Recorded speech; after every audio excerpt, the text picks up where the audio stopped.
Hola, ¿cómo están? Pues vamos a iniciar con esta clase número 16 de nuestro curso de biología por parte de la Institución Nacional Educativa. El día de hoy vamos a hablar sobre transporte a través de una membrana celular. Y bueno, hablar sobre este tema, pues vamos a tener que la estrella va a ser la membrana celular, la estrella de esta historia, la que ya vimos en la célula procariota, eucariota, es una barrera contra el medio externo y también nos va a permitir controlar la entrada y salida de sustancias. Pero para esto conozcamos algunas otras actividades por ejemplo, vamos a tener que sirve para la compartimentalización, de la membrana, y la cual define y limita la célula. No tanto, o vamos a entender que no solamente con el medio externo, sino también internamente, hablando ya de una célula eucariota. Por ejemplo, como tenemos en la imagen, vamos a tener que el retículo endoplásmico rugoso, liso, el aparato de Golgi y la mitocondria van a contener membranas, lo cual va a limitar y va a separar con los otros organelos. No se van a juntar y siempre van a estar separados por una membrana. Así como el núcleo pues va a estar más custodiado que cualquier otra frontera, vamos a tener al núcleo con su membrana, la cual va a dividir a los otros organelos. Entonces a eso le vamos a llamar en la función de compartimentalización, ¿sale? También vamos a tener a la membrana como una fuente de protección, la cual nos va a proteger de agresiones externas, como pueden ser algunas bacterias, algunos virus, que por ejemplo algunos ocupan receptores para la membrana, que algunos virus no logran entrar porque no tienen esos receptores, o pues sencillamente no lo encuentran, o nos pueden proteger contra la invasión, no sé, de algún agente externo, de alguna molécula pesada o hasta del polvo. También vamos a tener que mantienen la presión osmótica. Esta presión osmótica es importante, ya que si se varía en las concentraciones de solutos, vamos a tener un problema. Por ejemplo, en la imagen vamos a tener que la solución hipotónica, vamos a tener un exceso de agua y una baja de solutos, lo cual va a hacer que entre agua hacia el interior de la célula a través de la membrana, y eso va a provocar una hemólisis o una destrucción celular. También vamos a tener una solución hipertónica, la cual tenemos un exceso de solutos fuera de la célula. Eso provoca que haya una liberación de agua interna de la célula hacia el exterior, lo cual va a provocar que se arrugue o haya una retracción y también hay una muerte celular. Y lo ideal sería una solución isotónica donde soluto y solvente están en equilibrio. Otra de las funciones también sería en el reconocimiento y en la transducción de señales.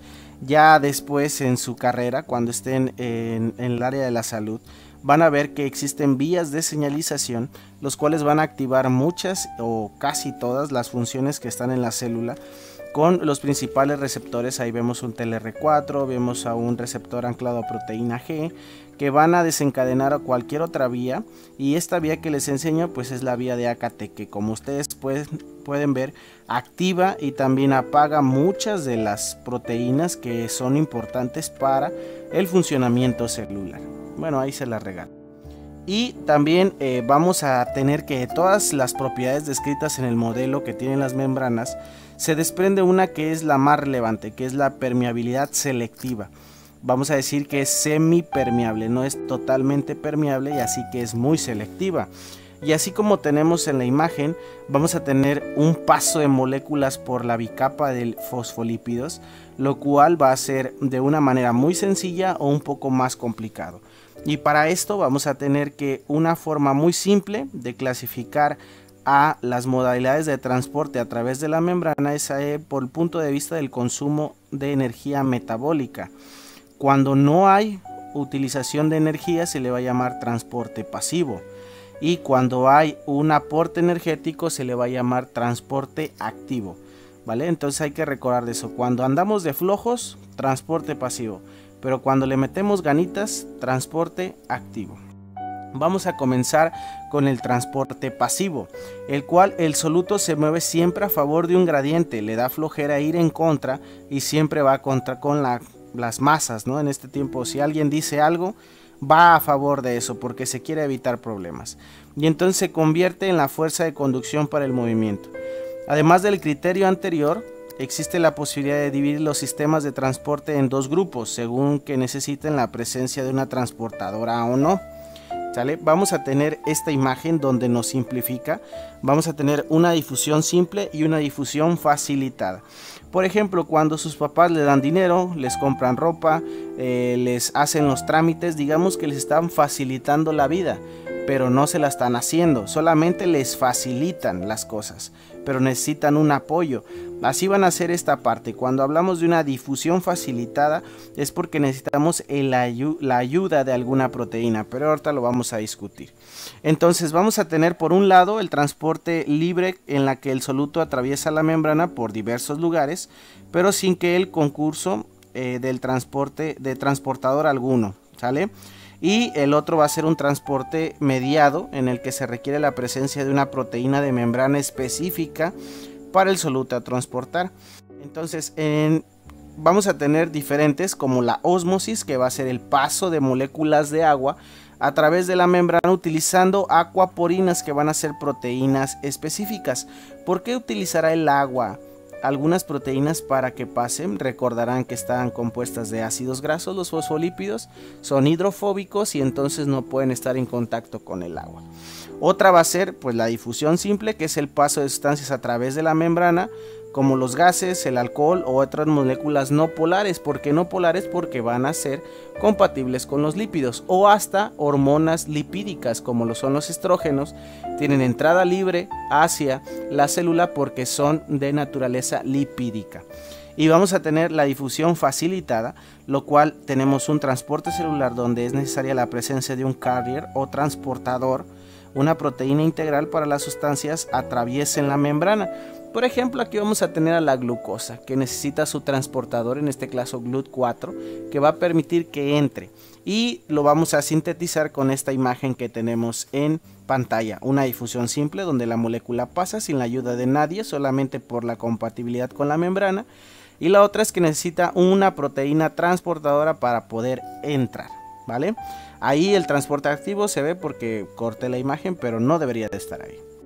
Y ok, vamos a tener el término de transporte activo, hace referencia al movimiento de las moléculas a través de una membrana desde una región de baja concentración a una región de alta concentración. Es decir, aquí vamos a ir en contra de las masas, vamos a ir en contra de ese gradiente de concentración, por lo cual vamos a necesitar energía para poder ir en contra de ese gradiente, así como algunos peces le hacen para ir en contra de ese río y subir esas pequeñas cascadas donde regularmente están los osos parados para poder consumirlos cuando los peces salten.